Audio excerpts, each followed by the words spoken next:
మరి నేను ఒక ఫారెస్ట్ మినిస్టర్గా ఉన్నాను కాబట్టి నా దగ్గరికి కొన్ని కంపెనీలవి క్లియరెన్స్ కోసం అని చెప్పి ఫైల్స్ వస్తూ ఉంటాయి. మామూలుగా మంత్రులు అట్లాంటి ఫైల్స్ వచ్చినప్పుడు డబ్బులు తీసుకొని క్లియరెన్స్లు ఇస్తూ ఉంటారు. నేనన్నా మాకు ఒక నయా పైసా మీరు ఇవ్వాల్సిన అవసరం లేదు, మీరు సమాజ సేవ చేయండి, మా స్కూల్ ఒకటి డెవలప్ చేయండి, మా పేరు మీద అది మీ పేరు గుర్తుండిపోతుంది అని చెప్పినప్పుడు వాళ్ళు మేము పై వాళ్ళతో మాట్లాడాలి మేడం, మా చేతుల్లో లేదు అని సదానంద రెడ్డి గారు చెప్పి వాళ్ళ పరిపాలనలో వాళ్ళకు అలవాటు ఆ విధంగా వాళ్ళు కాళేశ్వరంలో పర్సంటేజీలు తీసుకున్నారు, మేడిగడ్డలో పర్సంటేజీలు తీసుకున్నారు, మిషన్ భగీరథలో పర్సంటేజీలు తీసుకున్నారు.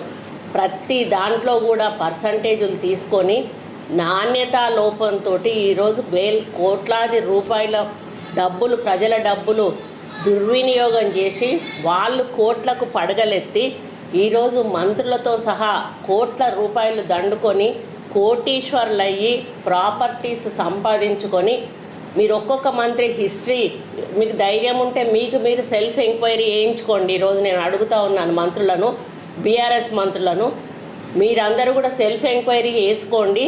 మీరు మంత్రులు కాకముందు మీ ఆస్తులు ఎంత, మంత్రులు అయినాక ఈ 10 సంవత్సరాల్లో మీ ఆస్తులు ఎంతకు పెరిగినాయి అనేది మీ వాస్తవాలు బయటకు తీయాల్సిన అవసరం ఉన్నది.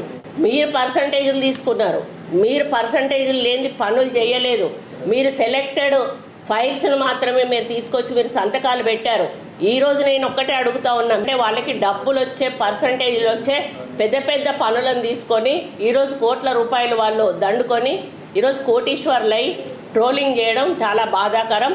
వెంటనే దాన్ని ఆపాల్సిన అవసరం ఉన్నది. లేకపోతే నేను సైబర్ క్రైమ్ వాళ్ళకి తప్పకుండా నేను కంప్లైంట్ ఇస్తాను.